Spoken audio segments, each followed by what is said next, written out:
The night was thick with silence, but inside the house chaos ruled. The echo of my mother's voice cut through the still air like a blade. Aisha, you and your husband should leave this house tonight. Her tone carried no warmth, no hesitation, just finality. I froze by the doorway, my trembling hands clutching the suitcase that Malik had been packing for the last hour. My heart pounded so loud I thought the walls would shake. I turned to look at my sister, Zainab, standing by the corridor with her arms crossed and a faint smirk curling her lips. Her eyes, cold and triumphant, told a story. Words didn't need to. This was her victory. She had finally won whatever silent war she had been fighting since the day she returned. I could feel tears burning my eyes, but I refused to let them fall, not in front of her. Not tonight. Malik's voice was low but steady. Mama, this isn't fair. This house belongs to Aisha. She built it with her own sweat. You can't just throw us out. My father, sitting quietly on the couch, wouldn't meet my eyes. His silence screamed louder than any words. Your mother has made her decision, he said finally, his tone heavy with something between shame and pride. This is our home. We need peace. Peace. The word stung. For years, Malik and I had sacrificed everything to bring peace to this very household. From long working nights to missed celebrations, all to make sure my parents never lacked comfort. And now, we were the strangers disturbing it. The smell of the paint on the walls still felt new, reminding me of the nights we had slept on the bare floor here while the construction finished. Every tile, every curtain, every piece of furniture had a story behind it. A story of struggle, of love, of family. But all those memories were turning to dust in this one cruel moment. I swallowed hard, fighting the lump in my throat. Mama, I built this house for you. For both of you. We did this so you wouldn't ever have to worry again. She didn't even look at me. And we are grateful, she replied sharply. But we can't live in constant tension. You and Zainab cannot stay under one roof. It's better you leave for now. For now? I repeated, my voice cracking. You mean forever? Malik placed a hand on my shoulder, his silent way of saying it's time. The house felt colder than it ever had before. I could hear the clock ticking in the hallway, slow, cruel, mocking. As we lifted the last bag, Zainab's laughter drifted faintly from the kitchen. It wasn't loud, but it was enough. I stepped outside, my bare feet meeting the cold cement. The moonlight poured over the house like judgment from the heavens. My chest tightened as I looked back one last time at the home that was supposed to be my family's pride, now a symbol of betrayal. A single tear slipped down, hot and bitter. I whispered under my breath, not for anyone to hear but myself. I built this house with my blood, yet I'm the one being thrown out. Malik took my hand, and without another word, we walked into the dark night, leaving behind everything that once meant home. Long before that painful night, the dream of this house had been my light through every storm. I could still remember the dusty road that led to our old family home, a cracked, tired structure that had sheltered us through poverty and prayer. My parents worked hard, but life was never kind to them. My mother sold vegetables at the roadside. My father fixed old radios, and I, the first daughter, grew up believing that one day I would lift them out of that struggle. When I married Malik, the dream didn't fade, it grew stronger. He was the one who believed in me even when I doubted myself. We started small, working to jobs, saving every coin, skipping outings and celebrations. While other couples posted pictures of vacations and fancy dinners, we were busy counting bricks, measuring walls, and visiting construction sites after long days of work. Sometimes I'd sit beside Malik at night, our tiny apartment dimly lit, and whisper, one day, Mama will never have to sell vegetables again. She'll live in comfort, like she deserves. Malik would smile, kiss my forehead, and say, we'll make it happen, Aisha. For her, for us. Those words became my heartbeat. Every morning, I woke before dawn, cooked, worked, and saved, dreaming of the day I could hand my parents the keys to their new home. When the land was finally ours, I cried not because of ownership, but because of freedom. For the first time, I saw a future where my parents wouldn't struggle to survive. The building took too long years. There were days when I thought it would never end, when materials ran out, when workers quit, when money dried up. But each time I was ready to give up, I'd picture my parents' smiles and push forward. Malik sold his car. I sold my jewelry. Everything we owned became bricks and walls for that house. And when it finally stood complete, painted, polished, and perfect, my mother's tears made it all worth it. I can still hear her voice trembling that day. Aisha, you've done more for us than we ever dreamed. May God bless you forever. We moved them in with joy and celebration. Neighbors gathered, family members cheered. There was music, food, laughter, the kind that only comes from hearts filled with pride. My father called it the family home. I didn't mind. It was never about ownership. It was about love. I wanted everyone to feel safe there. For months, peace filled those walls. My parents rested. My husband and I stayed in the guest room until we could build ours beside it. Every evening, Mama and I would drink tea on the porch, talking about old times. She would say, "You have brought honor to this family," and I'd reply, smiling, "As long as you're happy, Mama. That's all I need." If only I had known that happiness can turn so quickly into jealousy, and love can decay faster than fresh paint. If only I had seen the storm coming, the one that carried my sister Zainab back into our lives, smiling sweetly but bringing thunder in her eyes. That house was built with love. But love, I was about to learn, can be the first thing to die inside a home. It was almost a year after my parents had settled into the house when Zainab returned. Her arrival wasn't planned. It came like a sudden storm on a clear day. I still remember the sound of her car horn outside the gate, sharp and impatient, followed by her voice calling, "Mama, Papa, I'm home." My mother rushed out as if her lost child had come back from war. She hugged Zainab tightly, crying into her shoulder. My father's face softened instantly, and I stood there at the doorway, surprised, holding a basket of laundry. Zainab looked over my shoulder, her smile wide but her eyes unreadable. "Aisha," she said sweetly, "you've done well. The house looks beautiful." Her words should have felt like praise, but something in her tone made me uneasy, the kind of sweetness that hides bitterness underneath. At first, everything seemed normal. Zainab had lost her job in the city and said she just needed a place to rest for a while. I was happy to have her back, truly. She was my sister, after all. Malik welcomed her kindly too, saying, "Family is family." We gave her the spare room beside the garden, but as days turned into weeks, her presence began to change the rhythm of the house. She slept late, woke up past noon, and spent her evenings on the phone or scrolling endlessly through her tablet. She'd walk into the kitchen and question the meals I cooked. "You still use that brand of oil?" she'd say with a laugh. Or she'd remark, "This house would look better with a modern couch, don't you think?" Small things, but they added up like drops of poison in water. Mama began to echo her suggestions. "Zainab is right," she'd say. "This house could use a few changes." I didn't argue. It was still their home after all. But deep inside, I felt something shifting. A slow, cold divide I couldn't stop. Zainab had a way of turning everyone's attention toward her. She joked with our father, kept Mama busy with gossip, and even made Malik laugh once or twice. But later, she'd find small ways to remind me that I didn't belong as much as I thought I did. One evening, she told Mama, "You know, Aisha's gotten a bit bossy since she built this house. She acts like she owns everyone, not just the walls." I overheard it from the corridor. The words hit me harder than I expected. That night, I told Malik, "She's trying to turn them against me." He sighed, rubbing his forehead. "Don't let her get to you. Your parents know your heart. Just stay calm."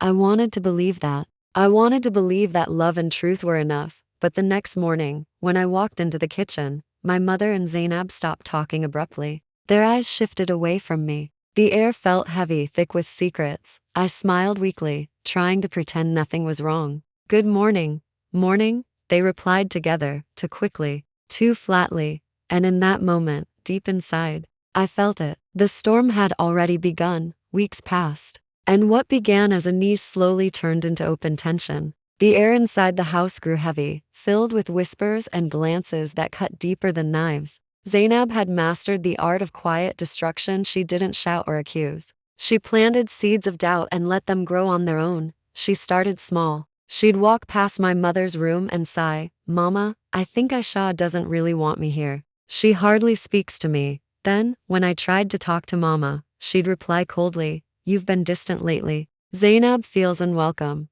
I'd stare at her, speechless. Unwelcome? I'd cooked her favorite meals, helped her wash her clothes, even gave her the bigger room. But the more I tried to defend myself, the guiltier I seemed. Then came the lies. One morning, Zainab told my father that Malik had been rude to her the night before. He told me to keep quiet in my own parents' house, she said, pretending to wipe tears from her eyes. Malik had done no such thing. He'd only asked her to lower the TV volume while he worked. But my father didn't care for explanations. He called me aside, his voice sharp. Aisha, tell your husband to respect people in this house. He's a guest here. A guest. That word shattered something inside me. That night, I lay awake beside Malik, staring at the ceiling. They're changing, I whispered. It's like I don't even recognize them anymore. Malik turned to face me, brushing my tears away. It's her influence, he said softly. Your sister knows how to twist people's hearts. But don't let her steal your peace. I nodded, but peace was slipping through my fingers faster than sand. Days later, the tension boiled over. Zainab started taking charge of everything, ordering groceries, deciding what meals should be cooked, and even handling bills that Malik and I used to pay. My mother seemed to enjoy her company more each day, as though Zainab had replaced me in her affection. They'd laugh together in the kitchen, leaving me out of conversations that used to be ours. One evening, when I tried to join them for dinner, Mama said quietly, Aisha, you and Malik can eat later. Zainab and I already started. It felt like a slap I wasn't prepared for. Later that night, I overheard Zainab in the living room. Mama, she said softly, you know Aisha didn't really build this house for love. She wanted control. That's why she acts like she owns everyone. I froze behind the door, my breath caught in my chest. My mother's voice replied after a pause, tired and uncertain. Maybe you're right, Zainab. Maybe that's why peace has left this house. Those words broke me. I pressed a hand to my mouth to stop the sob from escaping. I wanted to run into the room and scream, tell them how much I had sacrificed, how many nights I had gone hungry just to finish this house. But I didn't. I walked silently back to my room, where Malik sat waiting. When he saw my face, he didn't ask. He just pulled me close. And for the first time since Zainab arrived, I felt something I had never felt in this house before: fear. The silence in the house was deceptive now. It felt like standing in a room full of ticking clocks, waiting for one to explode. Every glance, every word had weight. I tiptoed around my parents and Zainab, afraid that anything I said could ignite another argument. Then one Saturday evening, the explosion came. It began with something small: a bill. The electricity payment had been delayed because Malik's salary arrived 2 days late. Zainab saw the unpaid slip on the table and called out loudly, "So this is how you manage the house, sister? You build it, but can't even keep the lights on?" Her laughter was sharp. My mother joined in, shaking her head. "Aisha, you should be more organized. You've been careless lately." I felt my chest tighten. Malik spoke up calmly. "I already paid it this morning. There's no need to embarrass my wife in front of everyone." But Zainab wouldn't stop. "You always have an excuse, don't you? Maybe this house would run better if the people living here actually respected the owners." That last word, owners, was like gasoline on fire. Malik's eyes darkened. "The owners? You mean my wife and me?" Zainab smiled slyly. "No, I mean Mama and Papa. This house belongs to them. Aisha just built it for them." My mother nodded approvingly. "Exactly. We live here. Therefore it's our home. A gift cannot come with rules." I looked at her in disbelief. "Mama, it wasn't a gift. It was a promise. I built this house so you'd never suffer again, not so you could throw us out whenever you wish." Her expression hardened. "You're raising your voice, Aisha. That's not how a daughter speaks to her mother." The room went still. Even the ceiling fan seemed to pause. My father stood up slowly, leaning on his cane. "Enough," he said. "There will be no more shouting in my house." I turned to him, my lips trembling. "Your house? Papa, you know enough." He thundered again. "If you cannot live peacefully here, maybe it's best you find your own place." For a moment, I couldn't breathe. I looked around. The walls that once felt warm now closed in on me. Malik reached for my hand, but I pulled away, taking one step toward my parents. "After everything I've done, after everything we've given up." Mama wouldn't look at me. Zainab lowered her eyes, pretending to be innocent, but I saw the curve of her lips. Malik spoke softly, almost pleading. "We'll go if that's what you want. But remember this day. One day, you'll see who truly cared." No one answered. We packed that night in silence. Each fold of clothing, each box we sealed, felt like burying a memory. I touched the wall near the kitchen door where Malik and I had written the date. The house was completed now, barely visible under new paint. My tears blurred the numbers. As we stepped outside, I heard Zainab laughing again, faint but cruel. I didn't look back this time. The first night away from that house felt like falling into a deep, endless pit. Malik and I had moved into a small one-bedroom apartment on the other side of town. Cracked walls, dim lights, and a faint smell of dust that clung to the curtains. It wasn't home. It was survival. I sat on the edge of the bed, my fingers tracing the old bedsheet, trying to hold back tears. Everything I had worked for, every sacrifice, every prayer now belonged to someone else. The silence pressed on my chest until I could barely breathe. Malik came in with 2 cups of tea, setting one beside me. "You need to drink something," he said gently. I nodded, but didn't move. My voice came out in a whisper. "I can't believe they did that to me. My own parents." He sat down beside me, his eyes calm but filled with hurt. "They'll realize one day, Aisha." People always do when the truth catches up. I wanted to believe him, but I felt hollow. The world outside the window looked distant, people walking, laughing, living, while I sat there like a ghost.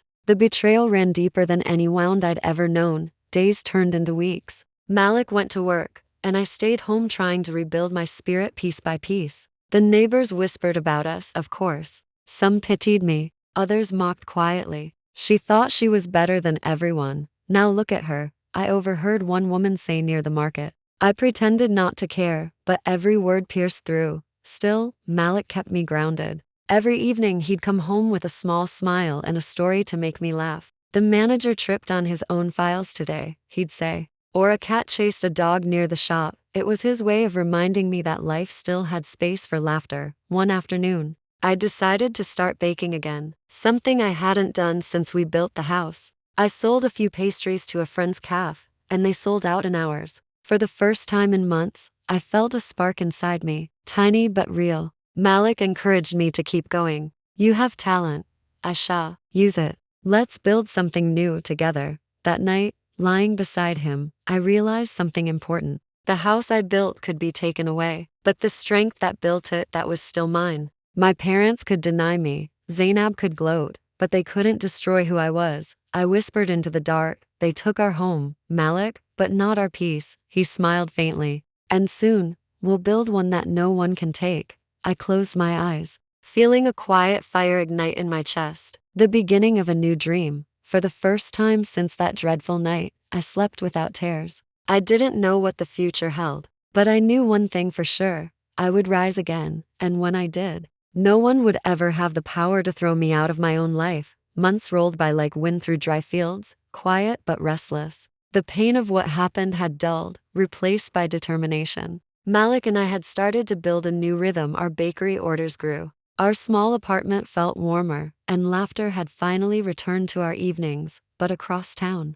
In the house that once bore my heartbeat, things were changing. News travels fast in small communities, and whispers often find their way to the ones who need to hear them most. It began with my aunt's visit. She came to my bakery one morning, her face filled with pity. "Aisha, my dear," she said, lowering her voice, "I don't mean to stir old wounds, but things aren't well at your parents' house." My hands froze over the dough. "What do you mean?" She sighed, shaking her head. "Zainab's been having problems. They say she argues with your mother every day now. Your father barely speaks. The house doesn't feel like home anymore." I didn't reply, but my chest tightened. For a moment, I almost felt sorry for Zainab. Almost. Later that week, Malik came home with more gossip. "I saw your father at the market today," he said, removing his jacket. He looked tired, older. "People said the electricity got cut off last month.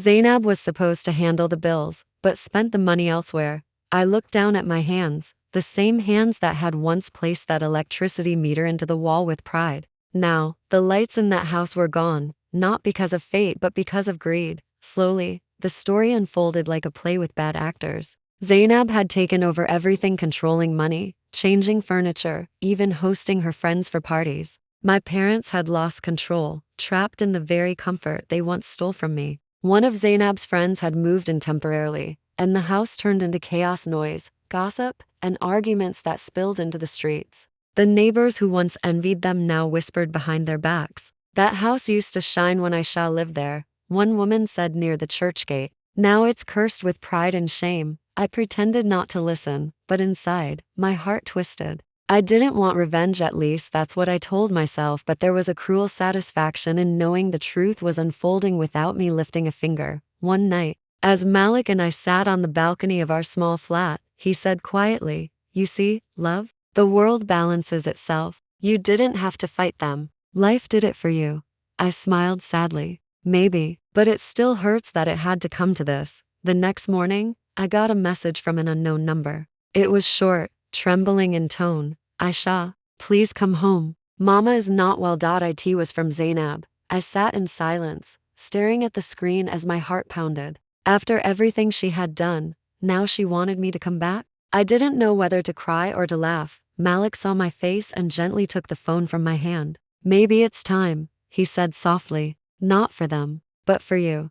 I looked out the window, the sun rising slowly over the city. Maybe he was right. Maybe it was time to face the house again, this time not as the broken daughter, but as the woman who had learned how to rebuild herself from ashes. The drive back to the old house felt longer than I remembered. My heart thudded with every turn of the car wheels. Malik sat beside me, his hand resting gently on mine, silent but present. The road looked familiar, yet foreign, like revisiting a memory that had already turned into a scar. When we finally reached the gate, the sight broke me. The once white walls were now stained with dust. The flowers I had planted near the porch were withered, dry as forgotten promises. The laughter that once filled the air was gone. Only silence remained. Mama was lying on the couch inside, her frame smaller than I remembered. Her eyes lit up weakly when she saw me. "Aisha," she whispered, her voice trembling, "you came." I knelt beside her and held her frail hand. "Of course, Mama, you called."